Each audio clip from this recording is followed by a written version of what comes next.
What you're about to view is an example of an Individualized Family Service Plan, or IFSP meeting. The purpose of this meeting is to develop a plan of supports that will address the family's priorities and areas of concern.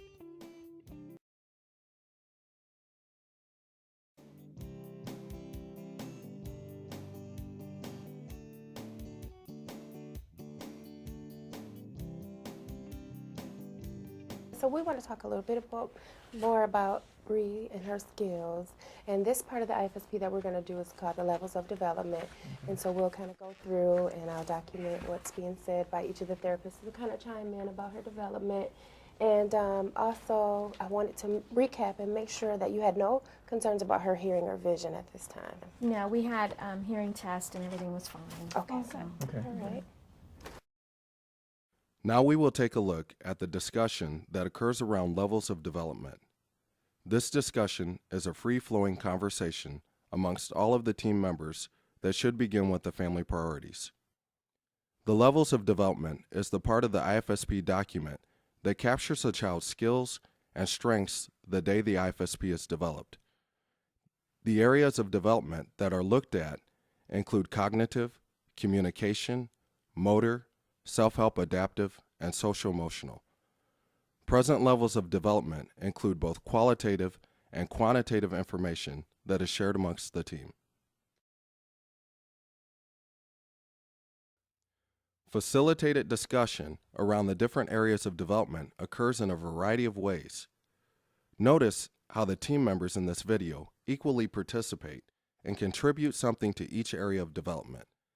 This way of gathering information enables the family to fully participate, and it does not allow any one provider to take on the expert role.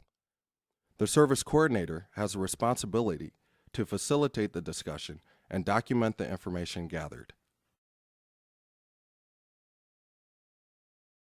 Let's start with her communication skills. That was your concern. So we're going to refer to the speech therapist to talk about her communication skills. Okay. Well, it sounds like Bree has even made some progress since we were here a couple weeks ago, so that's great. And I was really glad to hear that your doctor checked out her hearing, just to make sure that there was no fluid in her ears.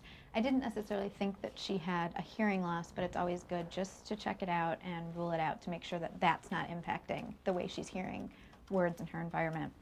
I guess when we initially came here to do the evaluation, I was a little concerned because you had shared that she had stopped using words around the birth of her baby brother. Right. And so that's always a concern.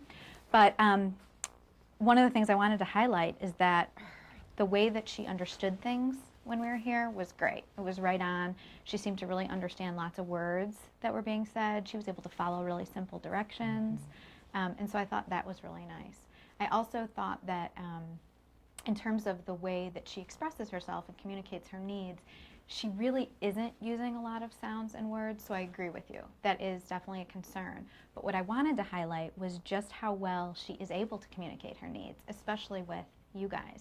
She doesn't communicate using sounds and words right now, but she is communicating using gestures and lots of signs, which is really wonderful. So I think that that's a strength for her. Yeah, she's been using more signs lately, but we still want her to be able to talk. Yeah, Definitely. yeah. Definitely.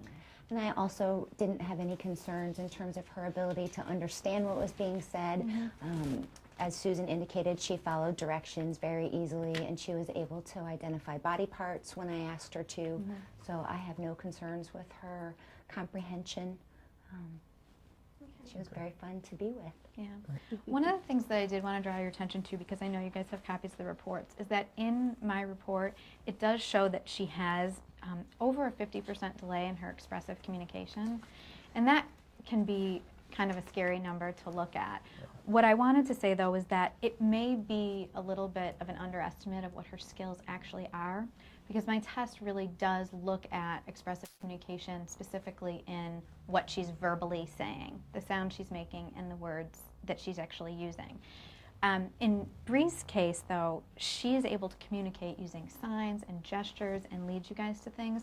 So while I think we definitely need to work on what she's verbally expressing, she is communicating in other ways. So I don't want to get caught up in the numbers. And the assessment helps us understand her strengths, as Susan has been pointing out, but also the areas that we need to support, which in your case you were concerned about how she's communicating or she's not talking.